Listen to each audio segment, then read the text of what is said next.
Hello everyone, welcome to raw SSC. आज है हमारी रैपिड मैथ्स 1.0 सीरीज़ की क्लास नंबर 75। जो भी बच्चे प्रिपेयर कर रहे हैं सीजीएल, सीएचएसएल, सीपीओ या एमटीएस के लिए और मैथ्स की प्रिपरेशन करना चाहते हैं तो आप ये सीरीज़ फॉलो कर सकते हैं। अभी सीरीज़ में कैसे रखते हैं हम कि मिक्स प्रैक्टिस क्वेश्चन जब हमने स्टार्ट करे थे स्टार्टिंग में कि हम 15 क्वेश्चन लेते हैं, हर क्वेश्चन अलग चैप्टर से होता है, अलग कॉन्सेप्ट पे बेस्ड होता है। तो पहले हम कॉन्सेप्ट सीखते हैं और फिर उस पर बेस्ड क्वेश्चन करते हैं। तो क्या है, आपका सारा चैप्टर जो भी है, अगर हमने 15 क्वेश्चन 15 चैप्टर से लिए तो सारे चैप्टर साइमल्टेनियसली चल रहे होते हैं। तो आपको क्या फ़ायदा मिलता है कि थोड़ा थोड़ा बेसिक नॉलेज जल्दी से आपको हर चैप्टर्स का होने लगता है। तो अगर आप मॉक देना स्टार्ट करोगे ना, तो आपको हर चैप्टर के बारे में एटलीस्ट बेसिक चीज़ पता होगी, तो आप क्वेश्चन को अटैम्प्ट कर पाओगे, समझ पाओगे। नहीं तो अगर बिल्कुल भी नहीं पता चैप्टर के बारे में तो अटैम्प्ट करना मुश्किल हो जाता है। तो इससे क्या होता है ना कि कॉन्फिडेंस आपका जल्दी बूस्ट होता है, क्योंकि आप सारे चैप्टर के साथ साथ प्रैक्टिस कर रहे हो। ठीक है। और जो भी बच्चे चैनल पर नए हैं उनको मैं बता दूं, टेलीग्राम आप ज्वाइन कर सकते हो क्लास की पीडीएफ के लिए, क्योंकि बहुत बच्चे मैसेज करते हैं कि क्लास की पीडीएफ चाहिए क्योंकि उनको रिवीजन करना होता है। तो इसका लिंक आपको डिस्क्रिप्शन में मिल जाएगा, वहां से जाके आप ज्वाइन कर सकते हो। तो आज की क्लास स्टार्ट करते हैं। फिर क्वेश्चन नंबर 1 है, the numerator of a fraction is 6 less than its denominator. बोल रहा है if 1 is subtracted from numerator and 5 is added to its denominator, then its denominator becomes 4 times its numerator. ठीक है, find the fraction. अब देखो, ऊपर numerator होता है, नीचे डिनोमिनेटर होता है, आपको ये फाइंड आउट करना है, इसको फ्रैक्शन बोलते हैं। ठीक है, ये पहले कंडीशन क्या दी हुई है, न्यूमरेटर और डिनोमिनेटर में एक कंडीशन है कि न्यूमरेटर 6 कम है डिनोमिनेटर से। अगर आप 6 ऐड कर दोगे तो दोनों बराबर हो जाएंगे। आपकी ये एक इक्वेशन बन गई। दूसरा क्या बोलने की कोशिश कर रहा है, अगर आप न्यूमरेटर में से एक सब्ट्रैक्ट कर देते हो, अगर आप न्यूमरेटर में से एक सब्ट्रैक्ट कर देते हो और 5 ऐड कर देते हो डिनोमिनेटर में 5 ऐड कर देते हो, तो क्या है, डिनोमिनेटर 4 टाइम्स हो जाएगा, ये 4 टाइम्स हो जाएगा। तो अगर आप इसका 4 टाइम्स कर दोगे तो दोनों बराबर हो गए। ये दो इक्वेशन बन गई आपको। दो इक्वेशन को सॉल्व कर लो, न्यूमरेटर और डिनोमिनेटर की वैल्यू निकाल लो। डी की जगह आप क्या लिख सकते हो, n+6, तो इधर मल्टीप्लाई कर लो इसको, 4n-4 हो जाएगा ये। डी की जगह n+6 है तो n+6 और 5 क्या हो जाएगा, 11। ये n उधर जाके माइनस हो जाएगा तो 3n बचेगा। ये 4 उधर जाके प्लस हो जाएगा तो 15 हो जाएगा। n की वैल्यू 5 आ जाएगी। n की वैल्यू 5 आ गई तो यहाँ इस वाली इक्वेशन से आप क्या निकाल सकते हो, डी की वैल्यू कितनी आ जाएगी, 6 और 5 11, 11 आ जाएगी। फ्रैक्शन क्या होगी आपकी, न्यूमरेटर ऊपर रहता है 5, डिनोमिनेटर नीचे, 5/11 आपका आंसर हो जाएगा। ऑप्शन सी सही हो जाएगा यहाँ पे। क्लियर है, आगे बढ़ते हैं। बोल रहा है अ dealer sold an article at a loss of 2%, had he sold it for 44 more he would have gain 20%, find the cost price of the article. Suppose हमने कॉस्ट प्राइस मान लिया 100, ये सीपी मान लिया हमने। ठीक है, क्या बोला, पहले 2% लॉस पे बेचा उसने, तो यानी कि उसने कितना में बेचा होगा, 98 में। बोल रहा है अगर वो 44 रुपए ज्यादा में बेचता तो उसको कितने का पर गेन हो जाता, 20% का। अगर इसको 20 का गेन चाहिए तो कितने में बेचना पड़ेगा, 120 में। अब यहां से यहां कितने फालतू में बेच रहा है, ये 22 फालतू में बेच रहा है। लेकिन क्वेश्चन में क्या बोल रहा है, 44 फालतू में बेचता, तो 22 की वैल्यू कितनी दी हुई है, 44। एक की वैल्यू कितनी हो जाएगी, 2। आपसे पूछा सीपी, सीपी आपका 100 है तो 100 × 2 हो जाएगी, क्योंकि एक उसकी यूनिट की वैल्यू आपकी कितनी आई है, 2, तो 100 की वैल्यू कितनी हो जाएगी, 200। यही आपका आंसर है, ऑप्शन सी सही हो जाएगा। सिंपल क्वेश्चन है, आगे बढ़ते हैं। बोल रहा है the base of a right prism is a square having side of 15 centimetre. Right prism है और उसका स्क्वायर है, प्रिज्म की बात कर रहा है। ठीक है, प्रिज्म और पिरामिड में कंफ्यूजन मत तो करना। प्रिज्म सिलेंडर वाली फिगर को बोलते हैं, पिरामिड कोन वाली फिगर को बोलते हैं। ठीक है, स्क्वायर है उसका बेस। ठीक है, और 15 सेंटीमीटर उसकी साइड दी हुई है, हाइट उसकी ये दी है। Find the total surface area. ठीक है, total surface area of prism क्या होता है। अब देखो, सिलेंडर के केस में क्या होता है, 2πr(h) होता है और फिर प्लस में 2πr² होता है, क्योंकि ऊपर वाला सर्कल और नीचे वाला सर्कल ऐड करना होता है। ठीक है, तो ये कर्व्ड वाला पार्ट होता है और ये ऊपर वाला और ये नीचे वाला। ठीक है, अगर आप इसको समझने की कोशिश करोगे तो बेसिकली क्या होता है, ये 2πrh प्लस 2πr²। ठीक है, 2πrh प्लस आर होता है। ठीक है, सिलेंडर के केस की बात कर रहा हूं। ये कहां से निकलता है, 2πr क्या होता है, सरकमफ्रेंस प्लस हाइट प्लस ये रेडियस क्या है, बेसिकली ये रेडियस ये होता है। समझ में आया? तो ये फॉर्मूला कैसे बनता है इन टर्म्स ऑफ, मैं आपको स्क्वायर में समझाना चाह रहा हूं। ठीक है, तो अगर आप स्क्वायर में निकालोगे तो आपसे क्या पूछा हुआ है, टोटल सरफेस एरिया पूछा हुआ है। टोटल सरफेस एरिया का मतलब कि चारों जो फेसेस दिखाई देंगे, अगर आप प्रिज्म बनाते हो इस तरीके का बनेगा ये।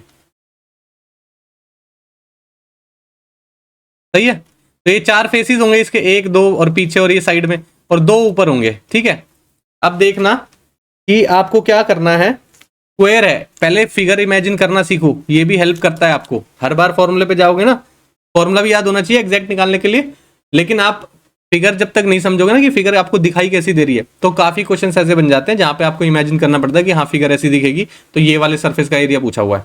ठीक है, अब देखो आपको टोटल सरफेस एरिया निकालना है, तो नीचे वाले का एरिया और ऊपर वाले का एरिया पहले निकाल लेते हैं। साइड कितना है 15, 15 का स्क्वायर होता है कितना 225 इंटू 2 कर दोगे क्योंकि 2 है, ऊपर का और नीचे का सरफेस हो गया। अभी देखो ये सरफेस दिखाई दे रहा है ना फ्रंट में, इसका एरिया निकालेंगे और 4 से मल्टीप्लाई कर देंगे क्योंकि 4 फेसेस हैं। ठीक है, बेस है कितना 15, हाइट है 8, 15 8 120, इसमें प्लस करना है कितना 120 और 4 फेसेस हैं इसके इंटू 4। ठीक है, कितना हो गया ये 450, ये हो गया 12 चौके 48, 480 ये हो गया, 0 8 और 5 13, 4 4 8 और 1 9, 930 आपका आंसर आएगा। कहाँ दिया है, ऑप्शन बी में दिया हुआ है। क्लियर है भाई, समझ में आया, बिना फॉर्मूले के भी समझ में आया। ठीक है, आगे बढ़े। बोल रहा the ratio between the present ages of A and B, A और बी का रेशियो दिया हुआ है प्रेजेंट एज का 3:5, ये प्रेजेंट एज है। If the ratio of their ages 5 years hence becomes 13:20, then the present age of B, बोल रहा है जो उनका रेशो है 5 साल के बाद 13:20 हो जाता है ना, तो बोल रहा है प्रेजेंट एज ऑफ बी बता दो। अगर आप इसको 3x मान लेते हो और इसको 5x मान लेते हो, कितने साल बाद की बात कर रहा है, 5 साल बाद की बात कर रहा है। कितना हो जाएगा रेशो 13/20, मल्टीप्लाई करो 60x प्लस 12 पंजे 5 दूनी 100 हो जाएगा, ये 13 पंजे 65 हो जाएगा, और यहाँ पे 13 पंजे 65 हो जाएगा। ठीक है, अब देखो इसको उधर ले जाते हैं, इसको इधर ले आओगे तो उधर बचेगा 5x और इधर आएगा तो ये कितना बचेगा 35। x की वैल्यू कितनी बचेगी 7, 7 बच गई, तो 7 या इसकी एज कितनी हो जाएगी 21, इसकी एज कितनी हो जाएगी 35। आपसे बी की पूछी है तो 35 आपका आंसर होगा, जो कि ऑप्शन नंबर बी में दिया हुआ है। क्लियर है भाई, आगे बढ़ते हैं। बोल रहा था price of a variety of commodity is 7 rupees per KG and that of another is इतना, एक का कॉमोडिटी का प्राइस इतना है, दूसरी का इतना है, find the ratio in which 2 variety should be mix so that the price of the mixture is 10 rupees per KG. देखो अलग अलग दिया हुआ है और साथ में प्राइस दिया हुआ है, एलिगेशन याद आ रहा है, 7 12 10, नीचे क्या निकलता है क्वांटिटी का रेशो, तो ये भाई डिफरेंस कितना है 3 का, यहाँ कितना है 2 का, 2:3 आपका आंसर आ जाएगा सीधा, ऑप्शन सी सही है। आगे बढ़े, ये देखो sec theta minus tan theta की वैल्यू दी हुई है upon sec theta plus tan theta की वैल्यू दी हुई है, आपसे पूछा है sin थीटा की वैल्यू निकाल दो। ठीक है, अब देखो क्या कर सकते हो आप इसमें, पहले तो लिखो sec theta minus tan theta upon sec theta plus tan theta, ठीक है, इज इक्वल टू, ये कितना हो जाएगा 80 दूनी 160 हो गया, 160 में से 2 माइनस कर दो 158, 158 में 51 प्लस करोगे 9 5 5 10, 209/79। ठीक है, 209/79 सही है। अब आप इसमें कंपोनेंट और डिविडेंड लगा के देखो एक बारी, तो इसको इसके साथ प्लस करते तो ट्वाइस ऑफ सेक थीटा आएगा, इसको इसके साथ माइनस करोगे तो आप कितना आ जाएगा ट्वाइस ऑफ टेन थीटा आ जाएगा, इसको इसके साथ प्लस करोगे तो कितना आएगा 9 और 9 18, 7 और 1 8, 288, इसको इसके साथ माइनस करोगे तो कितना आ जाएगा 9 एज इट इज चला गया, 200 में से 70 चलेगा, कितना बचेगा 130, 2 से 2 कैंसिल कर दो, ये tan अगर आप ओपन करोगे तो ये क्या हो जाएगा 1/cos थीटा, नीचे क्या हो जाएगा sin theta upon cos theta, cos theta से cos थीटा कैंसिल हो गया, यहाँ है 288/130। ठीक है, ये एज इट इज चल रहा है, तो यहाँ पे क्या बचा 1/sin थीटा बचा आपके पास 288/130, तो sin थीटा क्या हो जाएगा 130/288। ठीक है, काटोगे इसको कितने पे चला जाएगा, ये जाएगा 144 पे, और ये 2 से काटोगे 2 6 12 और 2 पंजे 10, 65/144 आपका आंसर आना चाहिए साइन थीटा की वैल्यू, जो कि ऑप्शन नंबर ए में दिया हुआ है। और क्या कर सकते हो आप, क्रॉस मल्टीप्लाई करके कर सकते हो, सेक को सिंप्लीफाइड करके साइन थीटा और कॉस थीटा में कन्वर्ट कर लो, आपका ट्रायंगल बन जाएगा, ट्रायंगल से भी निकाल सकते हो, लेकिन साफ दिख रहा है कंपोनेंट और डिविडेंड से आपके वैल्यू सीधा साइन थीटा की निकलेगी, अब वो चीज भी यूज कर सकते हो। नेक्स्ट देखें, बोल रहा है a conical tent has a has to accommodate 25 person, ठीक है जी। Each person must have 4 metre square of space on the ground, ठीक है, and 80 metre cube of air to breathe, ठीक है। Find the height of the tent, ठीक है जी, हाइट ऑफ द टेंट बताना है आपको, ठीक है। कोनिकल टेंट है, ध्यान रखना, कोनिकल टेंट है। तो जब देखो नीचे स्पेस की बात कर रहा है तो स्पेस नीचे सर्कुलर पार्ट होता है, कोन अगर आप बताते हो तो स्पेस, ये नीचे स्पेस तो सर्कल में होता है। तो 25 लोगों का स्पेस ये पाई आर स्क्वायर की टर्म्स में चाहिए आपको, ठीक है। तो पाई आर स्क्वायर की वैल्यू कितनी होनी चाहिए? 25 लोगों के लिए एक का है 4 मीटर स्क्वायर, तो 25 लोगों का कितना होगा? 100। 22/7 into r square is equal to 100। R square की वैल्यू कितनी हो जाएगी? ये काटोगे अगर 11 आ जाएगा, यहाँ आ जाएगा 50, 7 पंजे 35, 350/11। आर स्क्वायर की वैल्यू आपकी है ये, ठीक है।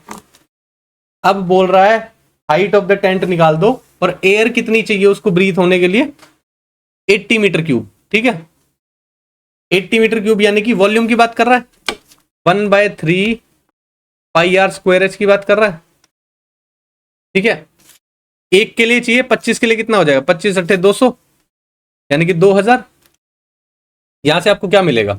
1/3 पाई आर स्क्वायर की वैल्यू देखो आप सीधी रख सकते थे, यहाँ पे 100 रख लो, आर स्क्वायर की वैल्यू मत रखो, इनटू एच की वैल्यू आपको निकालनी है, 2000 आपको ये दिया हुआ है, ठीक है। 20 से ये 20 काट दो, एच की वैल्यू कितनी आ जाएगी? 20 इंटू 3 यानी कि 60। क्लियर है? ऑप्शन सी आपका सही आंसर हो जाएगा। समझ में आया? यहां से आपको देखो ये इस यूनिट से भी आपको पता चल जाएगा ये एरिया की बात कर रहा है और ये वॉल्यूम की बात कर रहा है, ठीक है। वहां से भी आप पता लगा सकते हो। आगे बढ़े, बोल रहा है find the sum of this. अब सम का फॉर्मूला क्या होता है? सीरीज अगर आपने पढ़ी हो तो सम का फॉर्मूला होता है n/2 bracket 2a plus n-1 into D, सही है। तो पहले n आपको निकालना पड़ेगा। अब देखो ये सीरीज तो चलती जा रही है, नंबर ऑफ टर्म्स तो आपको पता नहीं है, लेकिन लास्ट टर्म का फॉर्मूला होता है an, जिसको बोलते हैं a plus n-1 into D. Last term क्या दी हुई है आपको? 40। फर्स्ट टर्म a को बोलते हैं फर्स्ट टर्म, फर्स्ट टर्म क्या है? 6। n की वैल्यू आपको निकालनी है। d क्या होता है? कॉमन डिफरेंस, जो इन दोनों के बीच में डिफरेंस होता है। कितना है डिफरेंस? 2 का निकालने के लिए क्या कर सकते हो? सेकंड में से फर्स्ट टर्म माइनस कर दो, थर्ड में से सेकंड टर्म माइनस कर दो, तो वो आपका डिफरेंस दिखाई देगा। डिफरेंस है 2, ये उधर जाके माइनस हो जाएगा, क्या बचेगा? 34। ये 2 नीचे आ जाएगा, n-1 की वैल्यू ये बचेगी, 17 हो जाएगा। ये 1 आके इधर 18 बना देगा उसको, तो n की वैल्यू 18 हो जाएगी, ठीक है। सम निकालते हैं अब। 18/2 ट्वाइस ऑफ ए, पहली टर्म क्या है? 6, 6 दूनी 12 हो जाएगा, प्लस 18 माइनस 1 17 हो जाएगा। डी की वैल्यू 2 दी हुई है आपको, ये हो गया 9। 9 ब्रैकेट 17 दूनी 34, 34 10 44, 44 और 2 46, 9 6 54, 5 क्या रह गया? 9 चौक 36, 36 और 5 41, 414 आपका आंसर आना चाहिए, जो कि ऑप्शन नंबर डी में दिया हुआ है। क्लियर है भाई? ये 2 फॉर्मूले याद रखना, ये लास्ट टर्म का फॉर्मूला है, ये सम का फॉर्मूला है, ठीक है। मार्क कर लो इसको। नेक्स्ट देखें, बोल रहा है in how much time will the simple interest on a certain sum of money become 6/5 times of the sum at 20% per annum. Simple interest कितना हो गया? 6/5 ऑफ द सम, यानी कि प्रिंसिपल के बराबर हो गया, 6/5 ऑफ द प्रिंसिपल। अब सिंपल इंटरेस्ट क्या होता है वैसे? एनपीआर, एन इंटू पी की वैल्यू पी ही रहेगी, आर की वैल्यू कितना है? रेट कितना? 20%। पी से ये कैंसिल हो गया, आपको एन की वैल्यू निकालनी थी ना, टाइम का पता लगाना था। 20 पंजे 100, 5 से ये कैंसिल हो गया, एन की वैल्यू आपके पास आ गई 6 साल, जो कि ऑप्शन नंबर सी में दिया हुआ है। क्लियर है भाई? सिंपल इंटरेस्ट 6/5 ऑफ पी क्यों रखा है? क्योंकि वो बोल रहा है 6/5 टाइम्स ऑफ द सम हो गया है, वो सम बेसिकली हमारा प्रिंसिपल की बात करता है, ठीक है। आगे बढ़े, बोल रहा है a man travelled a distance of 42 kilometre in 5 hours. He travelled partially on foot at the rate of 6 kilometre per hour and partially on bicycle at the rate of 10 kilometre per hour. The distance travelled on foot, ये बताना है आपको distance travel जो किया है by foot कितना किया होगा, ठीक है। अब देखो एक बार बोल रहा है टोटल डिस्टेंस कितना ट्रेवल किया? 42 किलोमीटर ट्रेवल किया है उसने, ठीक है, 5 घंटे में ट्रेवल किया। अब देखो अगर मान लो आप फुट से उसने ट्रेवल किया है एक्स डिस्टेंस, स्पीड कितनी है? 6। डिस्टेंस सपोज स्पीड कितना होता है? टाइम, ठीक है। दूसरा आपका वो क्या बोल रहा है? बाइसिकल से ट्रेवल किया, सपोज करो वो वाई डिस्टेंस ट्रेवल किया है, कितना स्पीड से ट्रेवल किया? 10। टोटल कितना टाइम लगा है उसको 5 घंटे, क्योंकि यहाँ पे दिया हुआ उसको टोटल 5 घंटे लगे। और एक चीज दी हुई है, टोटल डिस्टेंस कितना ट्रेवल किया है उसने, 42 किलोमीटर। तो यानी कि x प्लस वाई की वैल्यू कितनी है, 42। ये भी आपको ध्यान रखना है, ठीक है। एक इक्वेशन ये है, एक इक्वेशन यहाँ से निकलेगी, दोनों को सॉल्व कर देंगे आपका आंसर आ जाएगा। क्योंकि फुट का बताना है तो यानी कि ये हमने फुट का लिया हुआ है, ये बाइसिकल का लिया हुआ है, ठीक है, याद रखना। इसको सॉल्व कर लेते हैं। ये क्या हो जाएगा, 10x plus 6y equal to, ये नीचे 60 हो जाएगा, 60 इधर मल्टीप्लाई कर दोगे तो 300 हो जाएगा, ठीक है। आप यहां से क्या वैल्यू रख सकते हो, y की वैल्यू रख लो 42 माइनस एक्स, यहां पे पुट कर दो 10x plus 6 into 42 minus x रख दोगे is equal to 300। 10x plus 6 दूनी 12, 6 चौक 24 और 1 25 minus 6x is equal to 300। यहां बचेगा 4x, ये 252 उधर चला जाएगा, माइनस हो जाएगा तो 48 बचेगा। x की वैल्यू कितनी आ जाएगी, 12। सही है, आपसे पूछा था x का डिस्टेंस, x की वैल्यू आपकी 12, तो ऑप्शन बी आपका सही आंसर हो जाएगा। ट्रेवल्ड बाय फुट,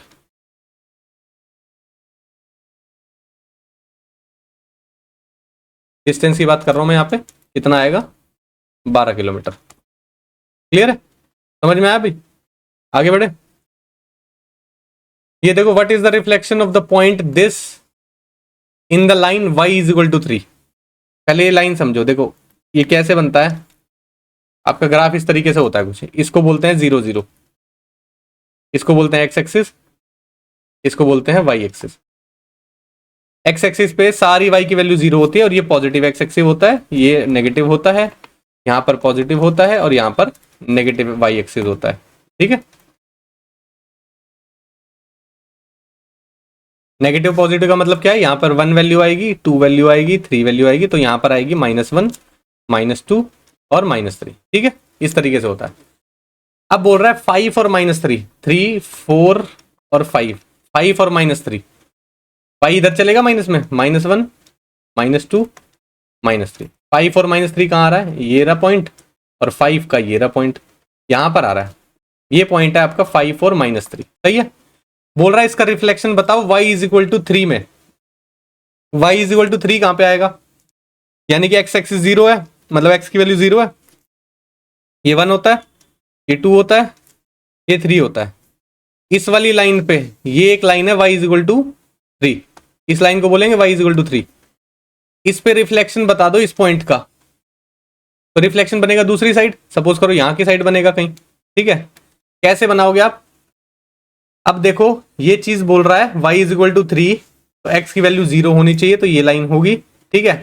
अब देखना कि आप जो ये वाला पॉइंट है यहां से उठ के इसी वाली लाइन में तो जाएगा, तो यानी कि x का जो डिस्टेंस है वो तो सेम रहना है भाई। अगर मैं मिरर की बात करूं, एक पॉइंट इसके रेफरेंस से यहां पे है और इस लाइन के रेफरेंस में वहां पे मिरर इमेज बनेगी, यहां पे बनेगी सपोज, तो ये जो डिस्टेंस है ये तो सेम रहना है। ये 5 था तो ये 5 ही रहेगा, देखो यहां से 5 थी ना x की वैल्यू, तो ऊपर जाके भी 5 ही रहेगी, तो x की वैल्यू जहां पे 5 दी हुई है वो सही है, ये गलत हो गया और सारी चीजें सही है। दूसरी चीज, अब देखो ये इस लाइन से कितना नीचे है, तो ये लाइन से उतना ऊपर ही तो बनेगा मिरर इमेज। आप कभी शीशे के सामने खड़े होते हो तो जितना पास आप खड़े हो उतनी ही पास आपकी इमेज दिखाई देती है, जितना दूर आप होते हो उतनी दूर इमेज दिखाई देते हैं शीशे में। यहां पर भी वही चीज चल रही है। अब देखो इस लाइन, वो जो है y is equal to 3 line, इसको मिरर समझ लो, इसका डिस्टेंस कितना है y एक्सिस पे, 3 पॉइंट तो ये है और 3 पॉइंट ये है, 6 है, ठीक है। तो उधर जाके 6 और हो जाएगा, तो यानी कि प्लस का 6 आना चाहिए या कुछ और आएगा, यानी कि यहां से डिस्टेंस 6 और चाहिए आपको, 3 तो यहां पे है ही, तो यानी कि वो पॉइंट क्या हो जाएगा y का 9। समझ में आ रहा है आपको क्या बोल रहा हूं मैं भाई, यहां से यहां तक डिस्टेंस कितना है 6, तो आप ये जो y का पॉइंट है 3, इससे भी 6 ऊपर बढ़ा दोगे, तो 3 से 6 ऊपर जाओगे तो क्या पॉइंट आएगा, 9 पॉइंट ही तो आएगा, तो 5 और 9 आपका आंसर होना चाहिए, जो कि ऑप्शन नंबर सी में दिया हुआ है। समझ में आया भाई, इसको बिल्कुल आराम से रीजनिंग वाले मेथड से मैंने समझाया है कि आपको रिफ्लेक्शन जब देखनी है आप ऐसे इमेजिन करो जैसे आप मिरर में सामने खड़े रहते हो, तो उसी तरीके से बनती हैं चीजें। यहां तो डिस्टेंस इतना ही देगा क्योंकि इस वाली रेफरेंस लाइन के अकॉर्डिंग चल रहे हैं हम, तो ऊपर जाएगा तो ये 5 है x एक्सिस पे, तो 5 ही रहेगा, लेकिन y का कोऑर्डिनेट्स बदलेंगे। नीचे कितना है ये देखो, 6 नीचे है, तो इस वाली लाइन से कितना ऊपर चला जाएगा, 6 ऊपर चला जाएगा, 6 तो ऊपर है, 3 नीचे है, तो y का कोऑर्डिनेट क्या हो जाएगा 9, तो 5 is to 9 आपका आंसर हो जाएगा। क्लियर है, आगे बढ़ते हैं। बोल रहा है the perimeter of N isosceles right triangle is 8√2 + 1। Isosceles right triangle यानी कि ये साइड ए है तो ये भी ए है, तो ये कितनी हो जाएगी, a² + a² हो जाता है, यानी कि √2 है। सही है, पेरीमीटर दिया हुआ है तो यानी कि ये क्या दिया हुआ है, 2a + √2a की वैल्यू कितनी दी हुई है आपको, 8√2 + 1। ठीक है, क्या कॉमन ले सकते हो आप, यहां से a कॉमन ले सकते हो और क्या कॉमन ले सकते हो, √2 कॉमन ले लोगे। ठीक है, तो ये क्या बचेगा आपका अंदर, √2 + 1 = 8√2 + 1। सही है, ये हो जाएगा आपका। बोल रहा है आपसे the length of the hypotenuse निकाल दो, √2a निकाल दो। यहां से कंपेयर करोगे तो ये जब इसके इक्वल है तो ये कट जाएगा, √2a की वैल्यू क्या आएगी आपके पास, सीधी सीधी निकल के 8। यही आपसे पूछी थी, कहां दिया, ऑप्शन नंबर बी में दिया हुआ है। क्लियर भाई, आसान है। आइसोसेलेस राइट ट्रायंगल क्या होता है वो समझ में आया। राइट एंगल ट्रायंगल होगा लेकिन जो परपेंडिकुलर बेस है वो आइसोसेलेस ट्रायंगल की प्रॉपर्टी फॉलो करेगी, यानी कि दोनों साइड वो इक्वल होंगी। ये ए होगा तो ये भी ए होगा। हाइपोटेनस निकाल सकते हो पाइथागोरस थ्योरम से, √2a निकल के आ जाएगी। अब आपको वैल्यू दी हुई है पेरीमीटर की, तो पेरीमीटर क्या होता है, this side plus this side plus this side, यानी कि ट्रायंगल की तीनों साइड का सम पेरीमीटर होता है। वही कर दिया हमने, और जो वैल्यू दी हुई है उसकी इक्वल रख दिया, सॉल्व कर दिया। क्लियर, आगे बढ़ते हैं। बोल रहा है at what rate % per annum will the sum this amount to this in 3 years if the interest is compounded annually। अगर कंपाउंडेड एनुअली होगा तो बोल रहा है कि ये जो सम है इतना हो जाएगा। बोल रहा है कितने % के हिसाब से होगा, लेकिन टाइम जो दिया हुआ है वो 3 साल दिया हुआ है। ठीक है, अब देखो एक इसमें ना कभी कभी सिंपल चीज है कि किससे ज्यादा और किससे कम हो सकता है। पहले ये देख ले 10% से ज्यादा होगा या 10% से कम होगा। ठीक है, अगर मैं कह रहा हूं 15,650, अभी देखो सिंपल इंटरेस्ट की बात करते हैं सिर्फ। अगर इसका आप 10% निकालोगे तो 1565 आएगा। ठीक है, इसको 3 से मल्टीप्लाई करोगे तो 3 साल का इंटरेस्ट हो जाएगा। ये सिंपल इंटरेस्ट की मैं बात कर रहा हूँ। 5 × 15, 6 × 18 और 1 19, 5 × 15 और 1 कैरी गया, 3 एकम 3 और 1 4। ठीक है, 4,595। इसमें अगर मैं 4,595 ऐड करूंगा, ये सिंपल इंटरेस्ट होगा, यानी कि इससे ज्यादा ही होना चाहिए 10% तो। ठीक है, तो कितना हो जाएगा ये, 19,000 समथिंग हो जाएगा। तो बेसिकली आपके इससे तो ऊपर ही होना चाहिए था, तो 8 और 9% तो होंगे नहीं। समझ में आ रहा है क्या बोलने की कोशिश कर रहा हूं मैं। अब आप इसको अगर सिंपल इंटरेस्ट की टर्म्स में देखोगे तो आपका जो इंटरेस्ट आना चाहिए था 4595 से ज्यादा आना चाहिए था, है ना। 10% भी लोगे आप तो 10% का 4595 से ज्यादा ही आएगा।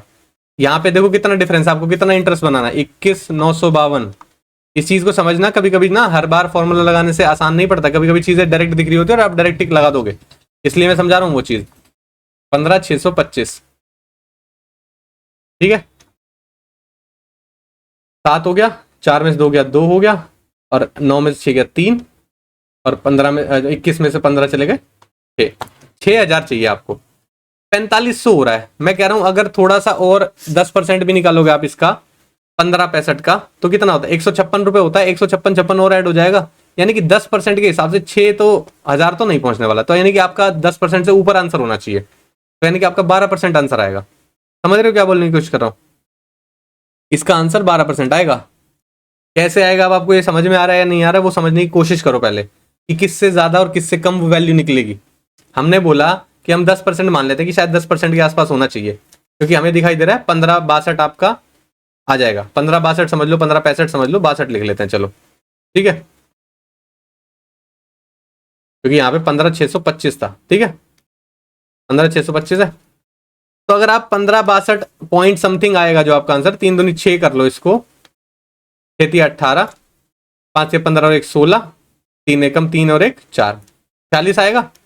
इसके बाद आपके 156 रुपीज और ऐड होंगे 10% के हिसाब से, क्योंकि ब्याज पे ब्याज मिलता है जब आप कंपाउंड इंटरेस्ट की बात करते हो। ये तो मैंने सिंपल इंटरेस्ट निकाला है, तो थोड़ा सा और बढ़ जाएगा। लेकिन क्या ये इतना बढ़ जाएगा कि 6,000 पे पहुंच जाए, भाई इसमें लगभग 1500 और ऐड करने पड़ रहे हैं। 1 साल का मुनाफा और चाहिए आपको, अगर कंपाउंड इंटरेस्ट भी करोगे तो आपका 10% के हिसाब से तो बात नहीं बननी है, तो 12% के हिसाब से बनेगी, तो 12% आपका आंसर आएगा। तो आपको ये ओरली भी देखना आना चाहिए, कभी कभी जो है इस तरह के क्वेश्चन होते हैं। दूसरा, फॉर्मूला बेस्ड क्वेश्चन है अगर, तो मैं ये होमवर्क के तौर पे देता हूं कि आप फॉर्मूला बेस करके निकालोगे तो, और आप बताओगे कि आपका आंसर क्या आया है इसका। ठीक है, नेक्स्ट क्वेश्चन देखें। बोल रहा है A and B can do a piece of work in 18 days. A और बी मिलके करते हैं 18 दिन में, ठीक है। बी सी करते हैं 30 दिन में।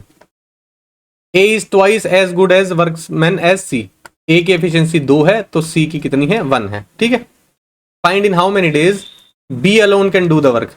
बी अकेला काम कर देगा। अब देखो इसका एलसीएम ले लेते हैं, कितना आएगा 540, यहाँ पे हो गया 30, यहाँ पे हो गया 18, या और छोटा ले सकते हो, काटोगे तो 2 से और काट दो, 270 आ जाएगा, ठीक है। तो 270 लिख लो, लेकिन कोई फर्क नहीं पड़ रहा। चलो ए और बी की एफिशिएंसी आपकी है 30 और बी और सी की एफिशिएंसी है आपकी 18, ठीक है। यानी कि अब देखो अगर आप सम करते हो तो a प्लस 2b प्लस सी की वैल्यू निकल के आएगी आपके पास, ठीक है। कितना है 48 है, सही है। यहां से क्या निकल रहा है, अगर c की वैल्यू 1 होगी तो a की 2 होगी, ठीक है। c की वैल्यू 1 है, अगर a की 2 होगी तो b की कितनी निकल के आएगी 48 माइनस 3 करोगे कितना हो जाएगा 45, डिवाइड बाई 2 करोगे तो ये b की वैल्यू निकल के आएगी, यानी कि 22.5 निकल के आएगी, ठीक है। ये चीज बोली जा रही है, लेकिन आपको ये सेटिस्फाई यहां पे भी तो करना है, ए और बी की efficiency.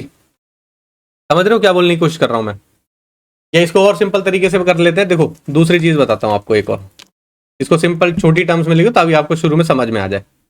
A B B C 18 है और 30 है, ठीक है। एलसीएम कितना आएगा 270 आएगा, 6 पंजे 30, 6 3 18, 5 3 15, 15 6 90, 90 ले लो एलसीएम, ठीक है। ज्यादा बड़ा मत लो, 18 पंजे 90, 30 दिया 90, 5:3 एलसीएम आएगा आपका, ठीक है। ये तो है ए और बी की एफिशिएंसी, ये है बी और सी की एफिशिएंसी। अगर सी की एफिशिएंसी यहाँ पे 1 होती तो बी की 2 होती, बी की यहाँ पे 2 होती तो ए की 3 हो जाती है ना। समझ रहे हो क्या बोल रहा हूँ?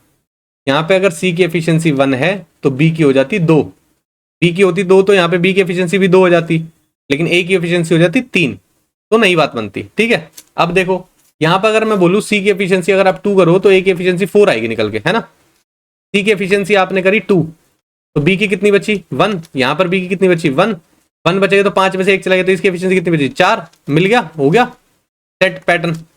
यानी कि ए की एफिशिएंसी आपकी 4 है, बी की एफिशिएंसी आपकी 1 है और सी की एफिशिएंसी आपकी 2 है। अब आपसे पूछ रहा है कि आप ये बता दो कि जो पूरा काम है वो बी अकेले कितने दिन में करेगा। टोटल काम है 90, बी की एफिशिएंसी है 1, तो यानी कि 90 डेज लगेंगे। समझ में आया भाई?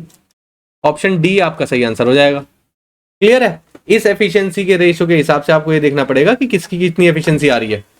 समझ रहे हो? आगे बढ़ते हैं। बोल रहा है in the figure chords A B and C D of a circle intersect externally at P.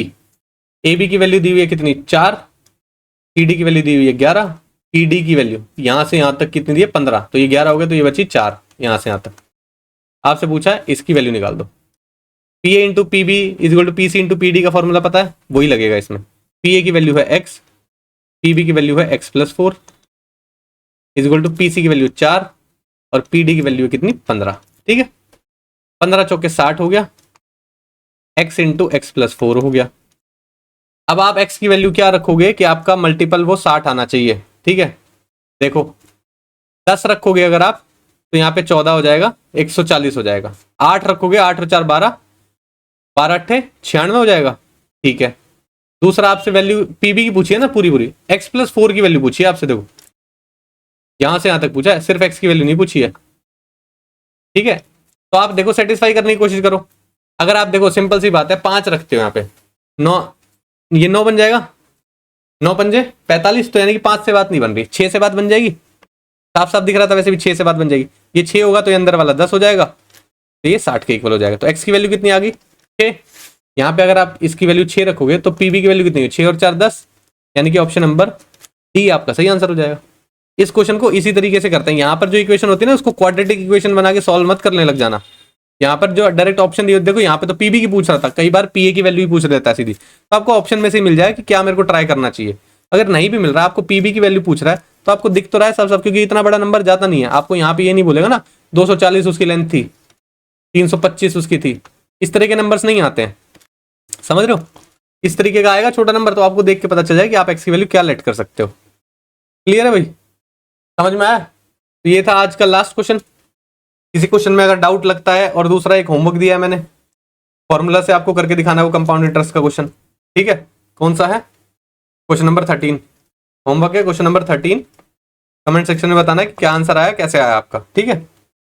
और किसी में डाउट लग रहा हो तो आप पूछ सकते हैं, कमेंट सेक्शन में बात कर सकते हैं। अगर जब मेरे को लगेगा कि हाँ जेन्युइन डाउट है तो मैं रिप्लाई कर दूंगा उसका, ठीक है। और प्रिपरेशन कैसी चल रही है वो भी बताना। काफ़ी क्लासेस हो चुके हैं, कोर्स आई थिंक आप लोगों का खत्म हो गया होगा बहुत हद तक, तो इस लेवल का आपका कॉन्फिडेंस डेवलप हो गया होगा कि आप मॉक दे रहे होगे, कितने मार्क्स आ रहे हैं किसी बच्चे के। अगर किसी को लग रहा है कि वो शेयर करना चाहता है, कर सकता है, तो बिल्कुल ज़रूर करिएगा। टेलीग्राम पे कर लेना अगर ओपन प्लेटफॉर्म पे नहीं करना है यूट्यूब पे, तो ठीक है, ताकि आपको पता चले कि आपकी प्रैक्टिस कैसी चल रही है। और कोई डाउट हो तो टेलीग्राम पे मैसेज कर सकते हो या कमेंट कर सकते हो, ठीक है। तो आज की क्लास के लिए फिर इतना ही रखते हैं, मिलते हैं नेक्स्ट क्लास में। Thank you.